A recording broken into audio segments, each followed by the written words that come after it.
Hello and welcome to Diaspora Weekly. My name is Jermaine Nkrumah, and you're watching Diaspora Network Television. Today, I have a special guest, Lady in Red. Yeah. But as usual, I'm going to keep you hanging a little bit until you meet my guest, because we're going to come back with the jungle, Jermaine's angle. So stay tuned. We'll be right back.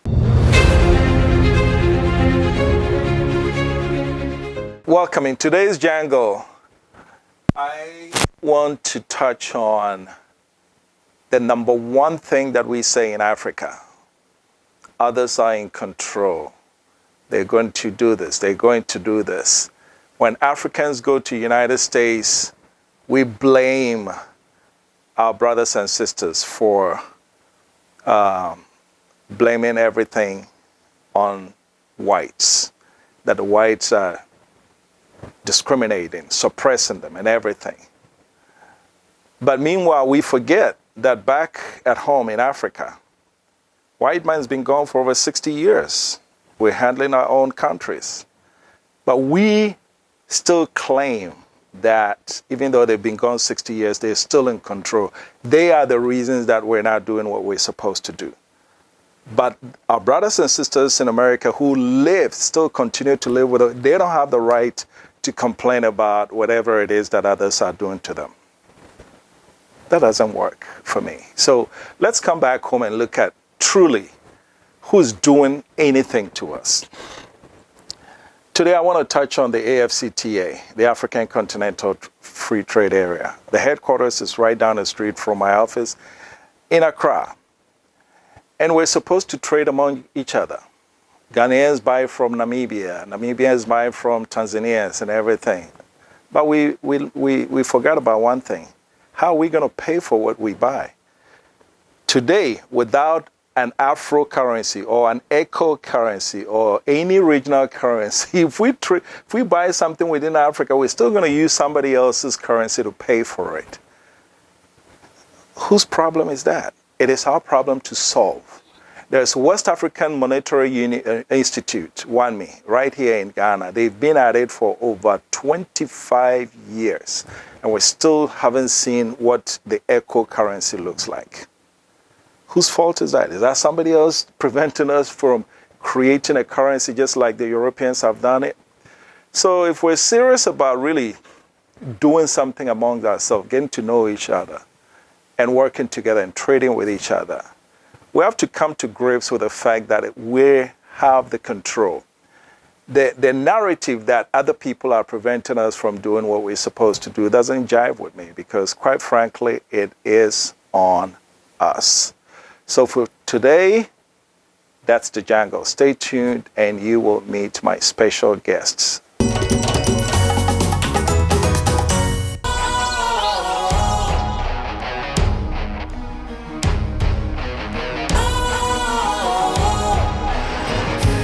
Cool, fresh and trendy with a new look.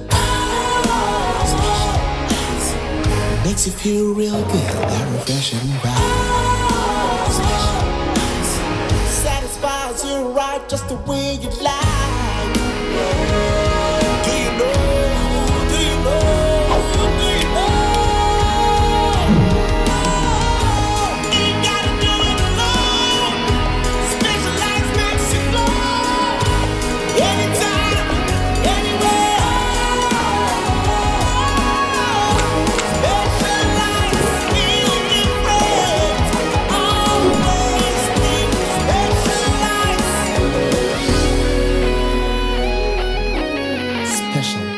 Natural mineral water. Feel different. Think special. This advertisement has been vetted and approved by the FDA.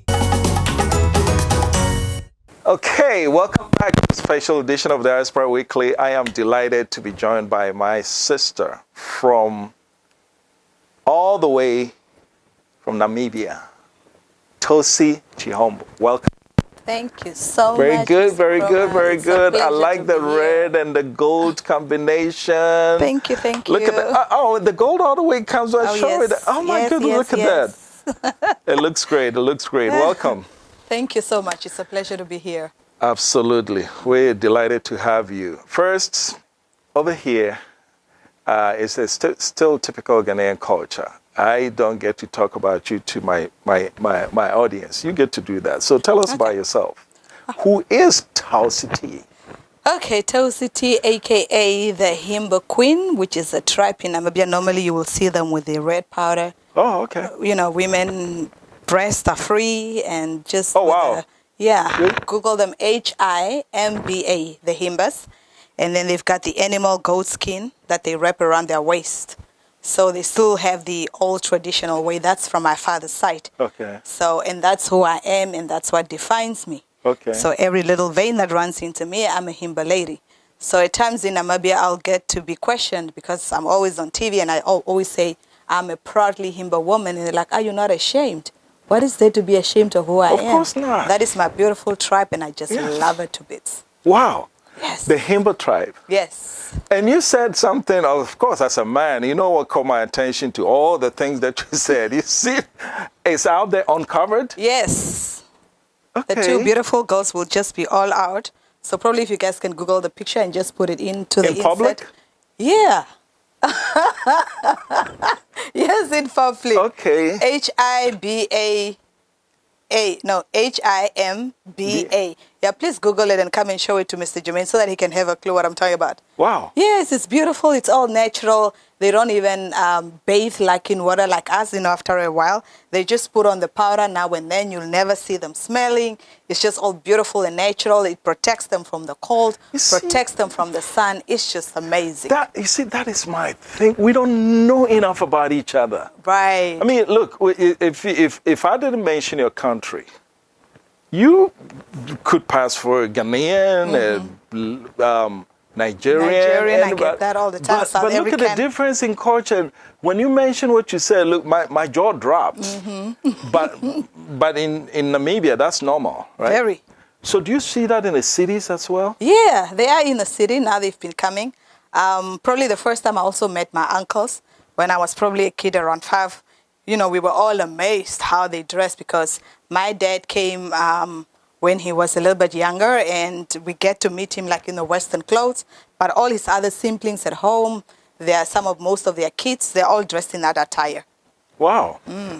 Interesting. How do the foreigners handle it? They love to go there. I bet. I'm telling you. I bet. They're taking advantage of taking the pictures all over the world. You even come to OR Tambo the other time. I was seeing a beautiful Himba girl, you know, all up there. I'm like, oh, my beautiful girl, how much did they pay you? You know what I'm saying? So they take advantage of them. They take pictures with them. It's like a global sensation when you see them. Okay. Now, you know some guys are going to try to touch. Do they? They do, unfortunately. You know, there have been cases that were even reported in the local media where some tourists, you know, would go there, want to take advantages because the two girls are just standing and it's very attractive to men. And they sometimes want to touch it, and want to take advantage of the young girls, innocent ones, because it's very appetizing. Yeah, okay. So now let me get this straight. If you don't have anything on and your boobs are showing and everything, much the same way that if I'm talking to you and I can put my arms around your hand or shake your hand and everything, do people traditionally, do they consider the touching to be inappropriate? It depends. Now, it's like the same way I'm wearing this dress. For them, it's the same thing. The only difference that they have is like the ointment that runs, you know, in between the two girls, and the girls are just like that. And then they've got, you know, the waistlet and the bracelets and all those things and just the skin. So it's just like you coming to touch me in this dress, it's inappropriate. Because that's how I dress. Of course. Yeah. So okay. But what about schools? They go like that to schools also. They go like that to school? Yeah. Interesting. What about offices? For those, you know, that's a very beautiful question because I would love to see one in office like that. But then when you go to the northern part where they originally come from, it's just that the challenge, it's like you either rather want to change or sometimes because of the red powder, you know, it might rub onto the furnitures and stuff. Unless now if you have a blanket, then you can go there. Because I remember my uncle right now, he used to be dressed in that and he was working for a national courier company in the northern part of the country, and he would go in his national attire. Because back then they would only have like one hair for the men. So right now they've sort of diversified, like to put all the hair, but just on top only, into a little scarf and tie it. Wow. But it's amazing. Well, but then when I mentioned the office, I wasn't talking about the red part. I'm talking about the exposure. Yeah, yeah. They expose Yeah. in the offices. We are so used to it. It's like you and me dress like this. That's how they dress. How many of you guys watching that now want to go and work in Namibia? Be honest with yourself. Okay. All right. Well, good. Now that's really revealing. I didn't know that. But what else about Namibia that we need to know Yes, and about? then on my mother's side, so we got the beautiful traditional attire, which is more like the queen's dress, but then we modify it to put on like a hat that we like. It's you refer it to the cow horns, how we make it, and it's so beautiful. And I remember one time when I was invited for one of my movies that I wrote to Los Angeles. Oh my God! And I'm working the red carpet. And it's like 10, 10, 10, 10. At a point, I even started speaking in my native language. I was done. Because everybody was so astonished by the way I'm like, the big horns. What is that? Can you tell us what it is? You know, it's like just a beautiful, traditional, different attire, and it will catch your eye. You see, that's my thing. You remember I was talking to you and I say, even back in Houston, I dress like this? Yeah. And I wonder why Africans don't do enough of that in the diaspora. We do. I can't speak for others, but I think I've made it a point. And even when I'm writing my movies, I always got to give it a native title. I think it's the only way in order for us to be able to transgrend into, or for people to respect us. Oh, my graduation last year in the States, in New York. And I'm late trying to put on my traditional attire because I said I will go with my ancestors as I work down to graduate. So it's the same attention that everybody like, what is that? What is that? You know, but it's so beautiful. And guess what? The president of our college, he's Nigerian. There you go. There you go. There you go. So it's always good to represent yourself, who you are. And people tend to respect you so much when you do that. Yes. I know someone said something in the past that Africans, when we get to the diaspora, we tend to forget about who we are. But the reality is, I know people in Ghana still do our funeral clothes, even in the diaspora. But in our day-to-day, like I'm going to the store or something, I don't know why we don't do enough of our traditional outfits so that to represent who we are. Okay. And I know you can't do the boobs thing in this.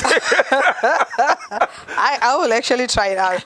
But especially like from my mom's side, like the Ovambanderu and the Ovahero dress, it's like you need to have a petticoat so that you can have volume. Right. So I don't know now whenever you want to go do shopping in that whole situation. And then plus, so unless if you go into an occasion, then you can wear it. Yeah. But at least with a kente, you can wrap it, or the Maasai, it's easier, you can wrap it. Yeah. Yeah, but with us, it's like a whole system that you need to get dressed up and get ready. You did mention that you like to represent who you are. Back in Namibia, how often do you dress to reflect your mama's side, and how often do you dress to reflect your father's side? My daddy's side? Yeah. My daddy's side. I don't know whether the two girls should be seen all over, but yeah. So when you hear always me referring to myself as AKA the Himba Queen, that is my daddy's side. Okay. So my mom's side is like, there's no most likely funeral weddings that I do not dress like that. You'll never see me in Western clothes. So it's always like dressed like that. And guess what? Even my talk show back home when I'm hosting, I'm in my traditional attire. Okay. Because that's what makes me who I am. Right. And that makes me so proud. Which tradition? The Ovambanderu Ovaherero. Why don't you do your father's side on your show? Now, I don't know about that. All right. Because the girls will be out. But traditionally, do you identify more with which side do you incline closest to? Both of them. Okay. Because guess what? We all speak the same language. It's just that they address differently. But I think, as most girls do relate to their fathers. Right. So I'm on my daddy's side. Okay. And that's why a lot of people probably think like she's too Western, she's been to the States. But why does she always claim this Himba-ness within her? but that is Gotta who be I who you am. are. And Yeah. when I look at my dad's surname, Shiombo, you Yeah. know, I'm like, that's the Yes. biggest surname That's you can it. ever find. Yes. You know what? I like that. I like that. Now officially I welcome you to Ghana. Thank you. I was surprised to hear that this is your 4th trip to Yes. Ghana. Yes. Is it time for your Ghanaian passport yet? I think it's time. No, it's about time, seriously. I love Ghana. Very good. I very love, good. love, love, love So Ghana. what have you found in Ghana since you've been coming here? What are you? You know the most interesting thing? I was living in the States, and my best friend, may his soul rest in peace, he died this year in January. His name Sorry was to hear Taras Hamid. He's from Ghana. Okay, sorry to hear And, that. you know, we lived together and so on. There's just something about Ghanaians that I always click when I go abroad. Then I went to London, stayed there for 10 months. Then again, there was a Kwame, and then, you know, and so forth. Ghanaians again. Then I go to Namibia. You know, I'm friends with a Ghanaian doctor or somebody from Ghana. You know, or I come I to think the in your airport. former life you were a Ghanaian. You know, I would claim that.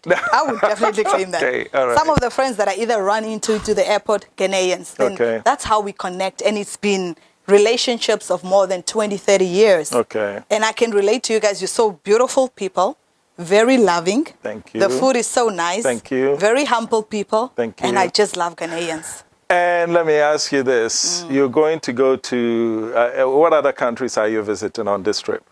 Cote d'Ivoire. Cote d'Ivoire. Yes. When you go to Cote d'Ivoire, you're going to say the same thing to them, right? No, I've been to, my goodness, I've been to Botswana, I've been to South Africa, I've been to Angola, Zambia, Mauritius, Mozambique, Tanzania. Oh, okay. These are all African countries. Right. But I don't have the same love as Ghana, not because I'm sitting okay, years okay. a That's what I diaspora was right trying now. to No, get no, to. no, no. All right, very and good. trust me, the other people that I can also relate to, I would actually say, you know, I must have, obviously, when we traced our tribe, we came all the way from the Great Niles through the Congo, and then we are people that herds with cattle. So there were a lot of flies in Congo. We couldn't settle down. Came down to Angola, and then boom, central Namibia. Right. But even me, when you look at me, I'm more relatable to West Africans. Nigerians, for instance, which I call them black Chinese, because they are such genius. Okay. They're very, very clever, smart people. Have you heard this term before? What do you call the Nigerians again? Black Chinese. Black Chinese. Why?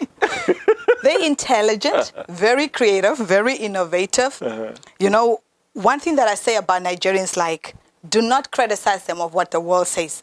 Get to learn them, understand them, who they are, and how they think and what they're about. Yeah. If you do that, I think you have to arrive at the same conclusion that you just did. The creativity, the aggressiveness and everything. And funny, when I asked you about Ghana, you said Ghana is faster than Namibia. Absolutely. And what about Ghana versus Nigeria? Nigeria, everybody knows Nigeria is also Nobody gonna faster touch than... Nigeria. Okay, good. Ain't nobody gonna touch Nigeria. So let's just leave it. So what would it be like if you came from Namibia, they blindfolded you and they dropped you in the middle of Lagos? Oh, I will so adjust. Trust you me. You Doesn't will, matter. because you've been around. But a typical Namibian. They gotta figure it out. Yeah. Yeah. Wow. Even in the streets of Ghana, it's so busy. It's like you are not bored.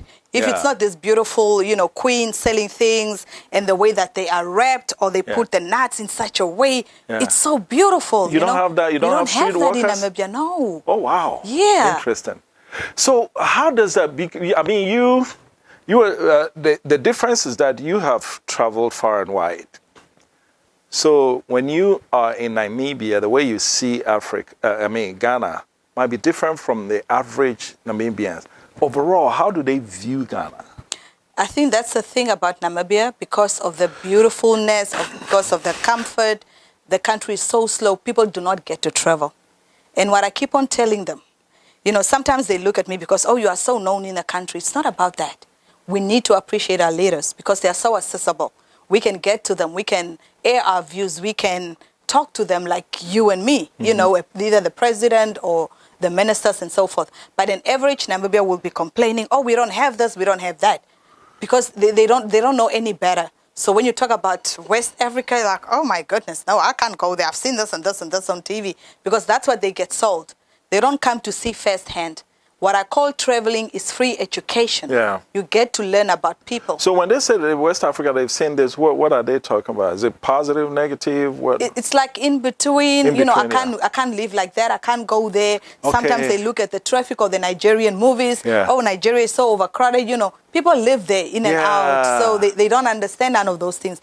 When you talk about, everybody's in a rush in Namibia driving. Right. Why? Because the roads are free. They have not seen traffic here or in Joburg at a neighboring country or in Lagos or wherever else where there's serious traffic.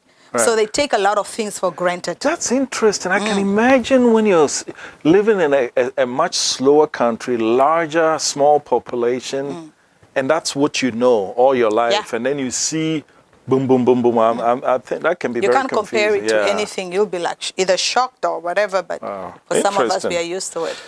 Very good. We're going to go on a quick break. When we come back, we'll extend the conversation beyond the countries that we've talked about so far. This is Diaspora Weekly. Stay tuned. We'll be right back.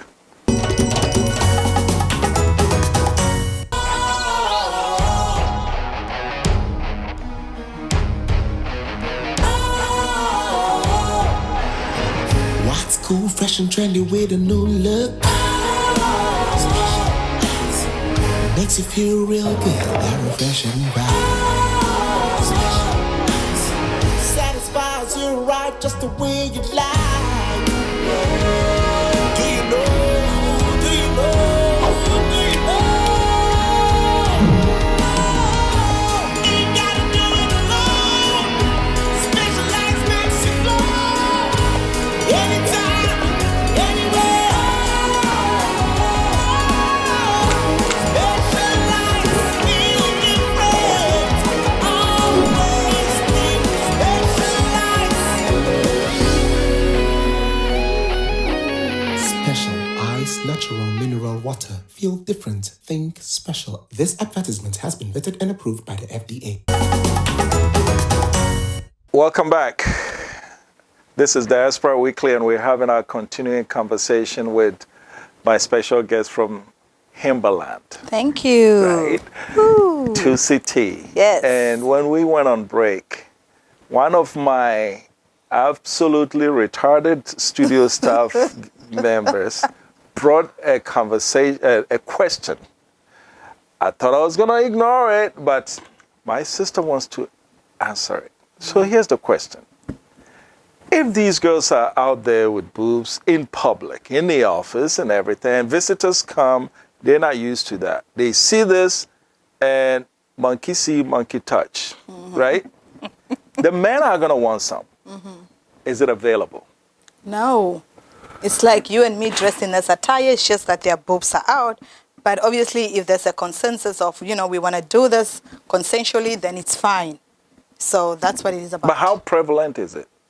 No, it doesn't really happen to any person that comes and admires my two girls and think that, you know, they can touch it, they want to sleep with me. But unless if it's another, you know, twist to it, which is tradition, Right. some are practicing it, some have done away with it, where, you know, like I was explaining to us, if I'm your sister, the girl and the boy's kids, they are cousins and they can marry each other. Yeah. But it's only like the girl and a girl, the sister's kids, they cannot marry each other. Wow. And the marriage piece, I also heard that when you visit a friend of yours, the wife is... Okay, I can't even wrap my mind around this. How does that work? so you recuse yourself out of the bedroom and you let your shiramwe or your friend or whoever come and, you know, enjoy themselves with your And the guys wife. are fine with that? They are fine with that. And this is the reason why they did it was actually to sort of suppress the passion killing. So there won't be any jealousy to a point where you would kill your woman over jealousy, because then you can do that. So which is called okupimbitha in Himba language. So you just come and then, you know, you go and do your thing and then he comes back home and that's about it. Or he goes sleep to the next wife and you busy with the other wife. This is reason to marry an ugly woman in Namibia. So none of my friends will visit me. Because I'm telling you, if my friend has a beautiful wife, I will find. I was in a neighborhood. I thought I was come and visit. Probably twice a week. Now be careful, Mr. Jermaine, because beauty lies in the eyes of the beholder. Okay. While you think your wife is ugly, they could be beautiful to the next one and they'll come and visit you. But what about? So polygamy obviously is encouraged. It's nothing. What's the female-male ratio in? I mean, this is something I didn't find out until now. I think are we not one man to either 5 women in Namibia? The unmarried ones. No. I'm just saying, like, in order for every woman to have a man, it's like when 5 of them date one man in Namibia. Is that lopsided? Yeah. Wow. That's shortage, you know. Okay, So sometimes it's always good to consider to marry more than one wife so that we can all share. Okay, the so cake. then what's the economy? So in that case, why are people going to South Africa when they can go to Namibia? Because I think I'm. No, I'm just kidding. Please send some brothers Look, to Namibia. there are guys watching this. Be careful. Yeah, I can see that hand up in the studio. He's looking to go to Namibia. Both of them are up for it. Yes. Wow. Okay. Namibian queens, be ready for Ghanaian I kings. think you know what? I think you came here with a plan to steal our man. That's what it is. I've been here 4 times now. Remember? Yes. And Namibia has an embassy here. Yeah, of course. Okay. I think after this interview, that embassy is going to be busy. But hey, that's another story. Let's talk about Pan-Africanism, okay? And this conversation is what leads it. We don't even know ourselves that much. You see how my jaw dropped? Yeah. I didn't know this. And I bet you there are a lot of people who don't even know this about Namibians. How good a job are we doing in Pan-Africanism, teaching our children about each other? I think it's up to an individual, because nowadays with the social media, you probably sometimes see a 3-year-old, a 5-year-old making a difference in the world. But at the same time, I always say, until we fix these 4 pillars, number 1, education. Education is so pivotal that if we do not educate our kids globally, because some African kids are living in the States, in London and everywhere else, about the Pan-Africanism, they will never know. It should come back as a subject. And I always say, because Swahili, for instance, is spoken in East Africa. So why don't we, diversify that to push it a little bit to Southern Africa as a language, instead of our kids learning French and, Chinese and all the other languages. I remember in my history class in New York, so the professor opened up the history chapter, and I was so sleepy at the back of the classroom and with sunglasses. And he says Africans knew nothing about themselves. They couldn't even heal themselves with medication. So I said, excuse me, professor, can we please go back to the authors, the first page? So I look at all the names, they were whites. I said, please do not ever teach anybody this, because it's not true. What you guys basically did, went to Africa, get all the bushes, come into a lab, copyright it, and then it belongs to you. We know how to heal ourselves. We still do up to now. So since that day, he never, ever continued with that. And you did this in COVID. You did this in a classroom in New York. Yes, at Bronx Community College. Let me do this. Thank you. Let me do this, because I've been in a similar situation, and I spoke up just like you did. But you can only imagine how many of us who just keep silent about it, remain silent about it. The fact remains that when you talk about healing yourself, I'll say one word, COVID, and I'll leave it like that. COVID came, and we saw who died and who didn't. Right. All right, so, but when it comes to Pan-Africa, I think you really touched on something. Our our offsprings, second generation in the diaspora, even here, we don't. I've spoken to a college graduate who knew only about 5% of Ghana's history. Wow. And she majored in political science. Oh my gosh. And history. You see what I'm saying? Wow. But they know about colonization and all that. So we're teaching our kids their narrative of our history. Why shouldn't a child in Ghana learn about Himba people? Absolutely. No clue. Ask about And Ashanti then we people. wait until we grow up after we've been socialized by Western ideology. We get to 50s and 60s and we go and sit in Addis Ababa, United Nations, African Union Senate and say, oh, let's talk about Pan-Africanism. The guy sitting next to you from Kenya, you have no clue what it's about. Yeah. How then do you talk about Pan-Africanism? Exactly. So I said that's 4 pillars. One of them is education. And I think AU is one of the people that we need to provoke. Yeah. The other one you spoke about, health sector, which is medicine. You know, a lot of times it's them. Even the Himba tribe that I'm saying, it's a red stone. So they come and crush it. It becomes powder / lotion / sunscreen. Right. But you see a lot of Europeans flocking there because it's got brown, yellow, which is almost like turmeric stones and whatnot. And they turn it into facial foundations. Right. So they do that and they benefit. Then talk about the medicine that we consume, the COVID injections. We never manufactured any in Africa, so we never knew what was going on into our body. It comes to agriculture, another sector. The food that we consume. At least West Africa is so privileged that you have the fufu, the yam yam, the hoo. We don't have none of that. We only have maize meal. The next thing is pasta, the usual macaroni. When you come to my house, don't be disappointed. Whoa. Yeah, the only thing that we have is beef. So, and then the normal chicken that you know. But we don't have any traditional food where we would be so much proud of ourselves. And then on Mahangu, when it comes to the northern tribe, which is called the Vambus. Jesus and it's Christ. also similar to maize meal. Okay. But we don't have the beautiful other stuff. Yeah, look at this. So you don't have cassava. We don't know what that is. You know, I had a Nigerian friend of mine came to pick me up from Jersey to New York to go, to a restaurant. It's like, oh, you're going to have yam yam. I'm like, what is yam yam?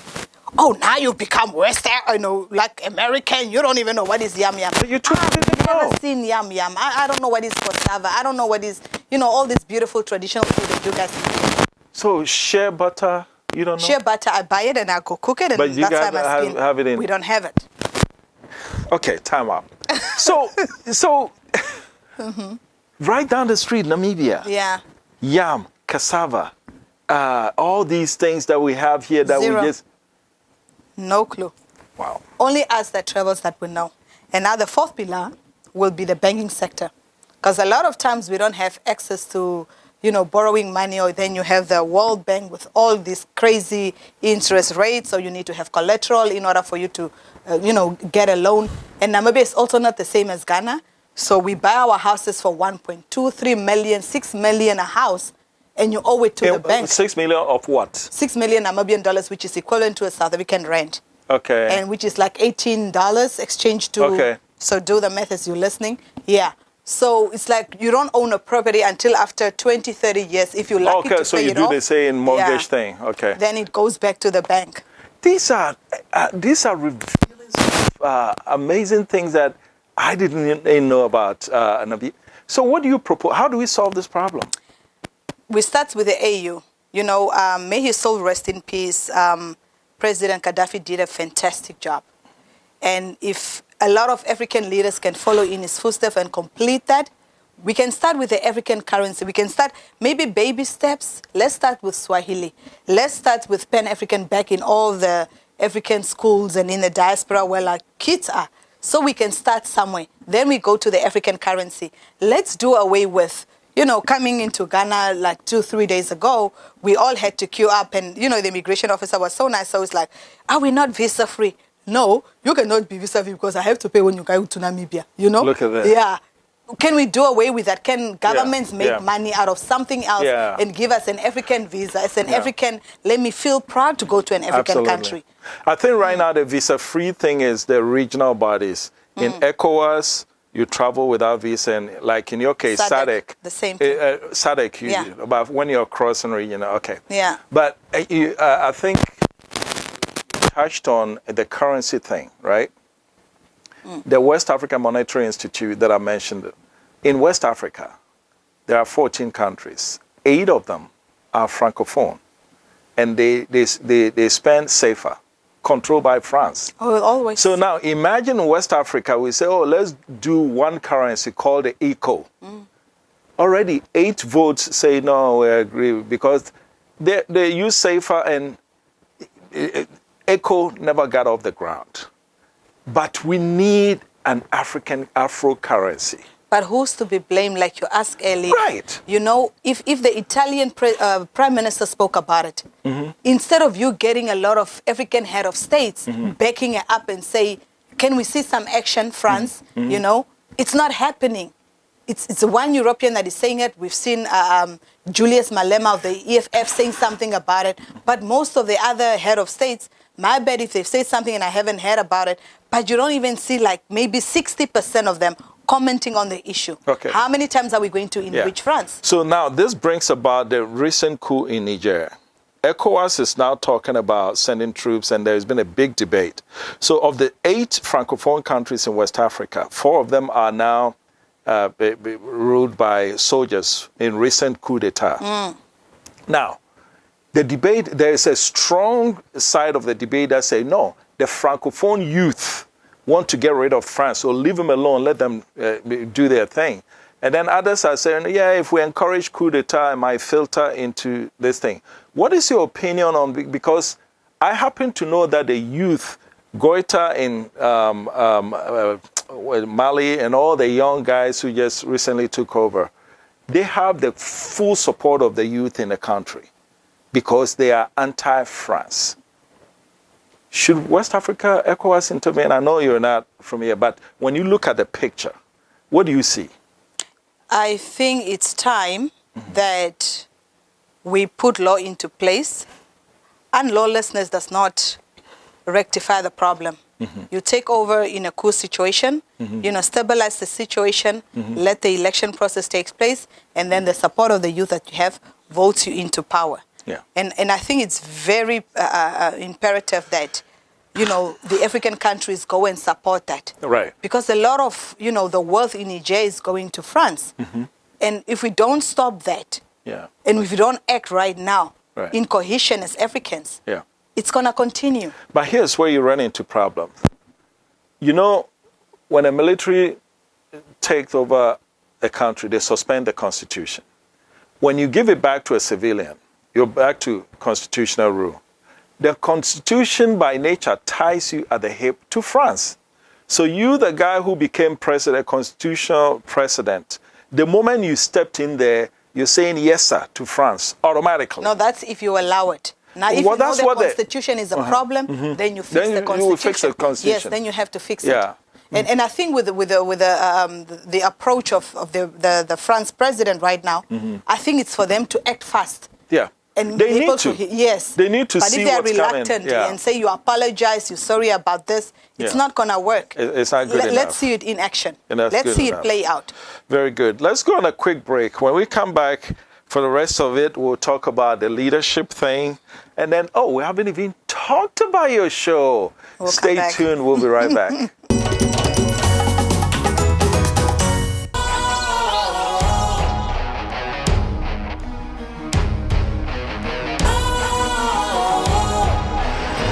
What's cool, fresh and trendy with a new look? Makes you feel real good, that refreshing vibe. Satisfies you right just the way you like. Do you know? Do you know? Do you know? You ain't gotta do it alone. Specialized makes you flow. Anytime, anywhere. Specialized, feel different. Always think specialized. Special ice, natural mineral water. Feel different. Think special. This advertisement has been vetted and approved by the FDA. Hello and welcome back to our continuing conversation with my humble lady, Toucy. Is it Toucy or Toucy? Toucy. Toucy, I love that. Toucy T. All right. Before we left, we're talking about West Africa Francophone, but overall in Africa, how do you see the leadership, the African Union? First, it was OAU, formed in 1963, and then around the turn of a century, it became African Union. They've even established a commission because the union itself is all the countries with a head of states, But they've established an executive arm called African Union Commission, headed by Musa Faki Mahamat from Chad. How do you see that working for us? And I'm saying this with utmost respect to all the head of states in Africa. We've had the AU this, AU that, AU this. We don't see any action. And we're not trying to be extra proactive than our leaders, but we're just saying a lot needs to be done. AU for me, it's more like a camouflage. Yes, we understood the bravery of the late President Gaddafi, may his soul rest in peace again, where he said, I wanted to die with my people. But the proactiveness of them rescuing the continent, we don't see it as much. And we've seen the pictures on social media where they fall asleep. So now we are not saying we want to grab the power away from you, but I think it's also time to get people who want to make the change in terms of Pan-Africanism in Africa to be part of your team and make, a different sort of transformation. And what I always tell people back home and everywhere I go, if I decide today as Toucy T, a.k.a. Himbo Queen, want to do something within my country or somewhere else, like I'm sitting here in Ghana, ain't nobody going to detect it for me and say, this is how I'm supposed to do it. So the AU has to do so much. The African leaders have to come together. We've seen a lot of great progress from the Rwandese President Kagame, but then you also see the other part where he's getting funding from the West. Maybe that's why he's doing so much, but regardless, whatever it is, it's working and it's doing very well. So we've seen like there's free Wi-Fi in Rwanda, for instance. He called about 2,000 youth for them to sit down with him and give him some ideas. Obviously, whether even if he uses 5% or 10 or 50% of it, at least he has done something. Do more often than, more than that. Yeah. I didn't hear about that, but kudos to Kagame. Yeah. I am very tough on Kagame, by the way. But something like that, you see, presidents sit at cabinet meetings. Most times, and I'm not saying all the time, most times around the table you have yes men and women. They're not going to give him the hard truth. But after a while, if you just say, you know what, let me go outside my comfort zone. Go and sit down with trotro drivers. Go and sit down with market women. What do you think? Let's have a conversation. So I think that thing that Kagame did with youth, sit down, listen to them. Just have your secretary writing everything. Like you said, if he uses 5% of them, that's great. But going back to AU, I have this theory that, first and foremost, you earlier on in the conversation, you said something about language. Chances are, if you were speaking in your native language, the comfort level is much better than... Absolutely. Okay. We don't have one language on the continent, so we have to speak English or French at AU. Or Portuguese. Or Portuguese. When we have Swahili, we have Hausa. Right. But beyond the language, there is what we call diplomatic talk. In my opinion, and I want to hear your view on this, diplomatic talk is a way of subduing, restraining emotion. Because you've lived in New York. If I'm pissed off at you and I want to express myself, I'm sure there's going to be some language that will make it very clear to you that I'm upset. Yeah. You can do that at AU. You can do that you cannot do that at international conferences. Should we depart a little bit away from this diplomatic talk and let people know that, hey, I think what you're doing on my continent is BS, and let's talk about how we're going to get rid of that. But if I'm speaking diplomatically, I say, well, you can so. By the time I finish, the message has been so diluted, you don't really know how I feel. How much of that is playing a role here? Okay, so now that depends on who the individual is and how they sell themselves. Right. As being in the entertainment industry, they give you literally 3 seconds and say, sell yourself, tell us who you are. Right. So I always say, you got to be respectful, you got to be firm, and you got to be articulate. Yeah. Once you got those 3 things in the conversation, and your body posture, whatever that you're selling, the world will hear you. Okay. You don't have to go to the BS situation. Okay. You would speak with authority, and people will listen to you. Do we do enough of that? They Our really leaders? don't. And I think it also boils down to knowing of public speaking. If I'm addressing a crowd, being a master of ceremony, and I could hear people talking, there's a way that you project your voice in order for you to hear a pin drop in the room. Right. Now, a lot of our leaders, they don't go through that. Or maybe they don't take good advice from their media people. So when you go and address an issue, you don't have to have a script of 5-10 pages, the UN addressing and say, blah, blah, blah, blah. You have our late president, Mugabe, one of them, very good ones, in my opinion. Yes, nobody's perfect. He's done some good and bad things like every other person would. But this man was so firm in whatever he said. Speak of our founding father, Dr. Sam Shafishuna Nujoma of the Republic of Namibia. Same thing. The man is so firm, whatever he says. Audio clips or video clips of him that he addressed people in maybe 95 or whatever, about whatever issue in Africa, we are still resending it. So as a leader, you need to know when to address, how to address, who you're speaking to, and then you say it so firmly and articulatively so that people can hear what you want to say. I mean, complete agreement with that. The VS was just a side thing. But I'm saying that sometimes when I see our leaders in international conference, they look controlled to me. I don't see the firmness. No. I don't see the aggressiveness with which to engage other people. And you know what? The Western world, they love that. Come here, be respectful, tiptoe around us, and then we'll sign whatever little agreement, we go away. But I don't see the emotions. And I don't know, maybe that comes with having the first-hand love of country. I don't know what is the fear, but from what we understood, and I'm speaking under correction, the West African countries, especially colonized by France, it's like they are governed by them. They tell them what to say, where to live, when to go and clean themselves, which is very sad. And the moment you want to stand up and say something, you shall and will be assassinated. And this is very sad. So as Africans, the more we have, the diaspora media, and one other aspect is media, the fifth pillar, because this controls whatever comes into our household, goes to schools, the social media. We don't control that.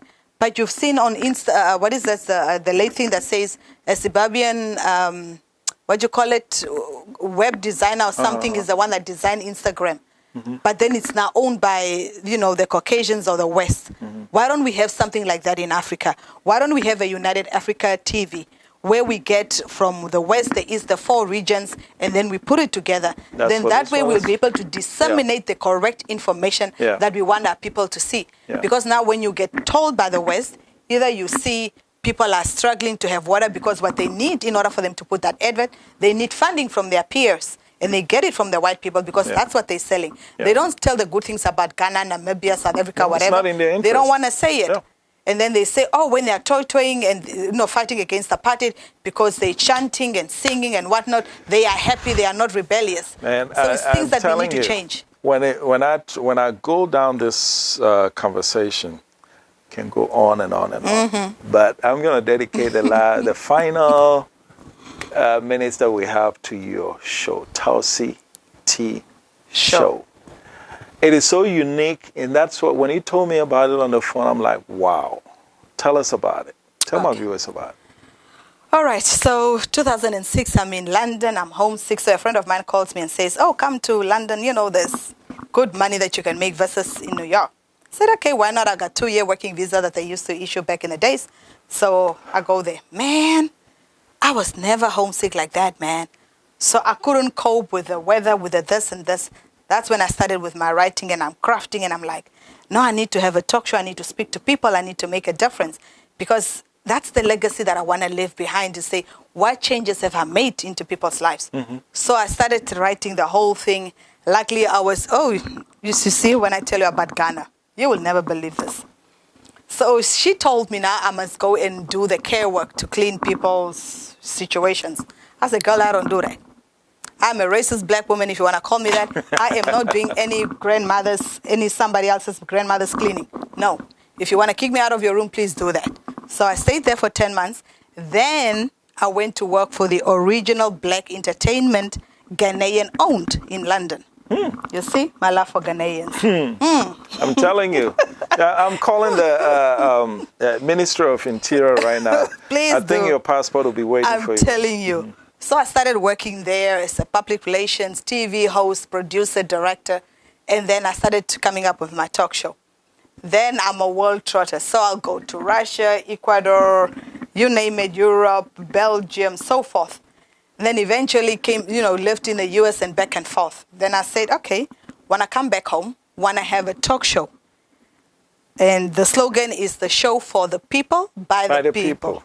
So it needs to... There was one more component, and you would have the definition of democracy: a government of the people, by the people, for the people. Oh, there you go. Okay. So your show is of the people, for the people. It's the show for the people, by the people. By the people. There you go. Yes. So it's to inspire, then it empowers, Okay. and then transforms lives. Okay. So I don't want to have a situation where I talk to somebody who says, I'm hungry. Then they go home, then what, I've made a show good. So then I need to reach out to people that can make a difference in that person's life.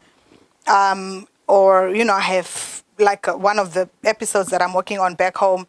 She's an artist, she's singing, she lost her teeth, she doesn't have it anymore.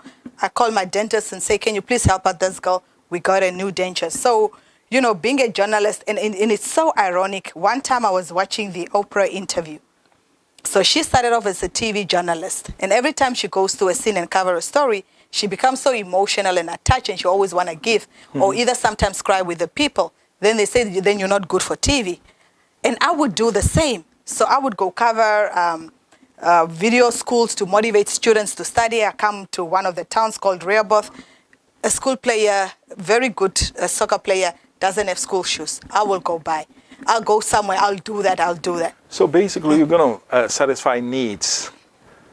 I'm just a humanitarian by birth. Yes. So I said, let me have a talk show, the Toucy T show, where I can speak to people. And I want raw people. So when I started doing casting in 2002, I said I wanted raw talent. You can sing, you can act, you can dance, come to me. Then I will expose you. So I will travel to South Africa. I will go meet the big shots. The seller, Make Kangube, one of the big actors, Akino Motoso, Nigerian, successful, based in South Africa, now living in Los Angeles, Connie Ferguson, and many others. I'll take my models to South Africa. I'll go and expose them. So I've always been that person that always wanted to talk. Then I go into script writing, movie writing, acting, and so forth. But my passion for the show is to say, if you are an ordinary person, everybody has a unique story. Because you got childhood, upbringing, what you are, who you are. Talk to the people. You do not know who you're going to inspire. Yeah. And that's the beauty about, listening to ordinary people. It's not always about politicians and celebrities. Yeah. I mean, I haven't interjected because listening to you, I think Bob Marley marketed Jamaica with reggae music. Right. You are going to end up marketing Namibia with your TV show. I receive. Thank you. I receive. That's what I'm seeing. Thank you. And it's going to show on Namibian television. Yes. Namibian Broadcasting Corporation, NBC. Yes. Good. When does it start? I'm going to revamp it now. I've done a very good pilot, received great positive reviews. Okay. So now what I want to do, I want to mix up my content. I'm born Namibian. Love it, love it, love it. But I think I'm more than that. So whenever people ask me, I'll be like, I'm an international, citizen. How may I help you? Maybe we need an African passport. We always have. I visited Liberia about 4 years ago. And one of the guys that I met, a very intelligent man. In fact, apparently he has designed one, gave it to the AU. Oh, okay. Yeah. That's where so it's probably lying there. Nobody's introducing it, Yeah, so that's what it is. Very good, very good. What's but funding, sponsorship, and everything? I'm sure you got all that in place. I would love to have that in Ghana, so I can also have the Ghana content, and so that I can have a slot on Diaspora TV and all other channels. But the best way to get sponsorship from Ghana, right? Yes. You want an idea? You can help me. I've got the producers on the floor also willing to help me. That's not what he's talking about. Yes. That's not what he's talking about. No, he's talking about you going to help me. No. Get the sponsors. He's talking about what you have in Namibia that the rest of the world wants. And that can become like... I see you going to the Yimba people. I see you now, Mr. Jermaine, where you're going to. Yes. Please come. I mean, look, if you, I'm sure you find a lot of sponsors from Ghana that would be glad to get on a plane to come to Windhoek. Just to visit. Why not? They're And more than now welcome. we know what visitors, the perks that come with visiting Windhoek. Wow, this has been Oh, an my amazing goodness. conversation. Your final thoughts in that camera. Oh, my final thought, what an honor to be here in Ghana. You know, I love my craft, so whenever I'm on TV, this is my happy place. And I love my Ghanaian people. Thank you for having me on board and on this beautiful program, Diaspora Weekly. This is your girl, Toucy T. Go subscribe on my talk show, the Toucy T Show, on Instagram, Facebook, and all the other social media pages. Remain blessed, and peace and love. Mwah. Thank you, Mr. Jermaine. And I want to close by thanking you for showing up and giving us a lesson about Namibia. I have to be honest, I didn't know. But guess what? This gives me the incentive to want to learn more about African countries. I mean, I sit here and talk about Pan-Africanism, and I mostly talk at the political level and everything. But at the end of the day, we have to know ourselves. Yes. We have to know ourselves in a way that transcends beyond politics, beyond finance, beyond health and everything. Just let's know ourselves first. And I think if we truly know ourselves, the rest can take care of themselves. Because then we won't have prejudices about Nigerians, about South Africans. You see what is happening with xenophobia and everything, because we don't know each other.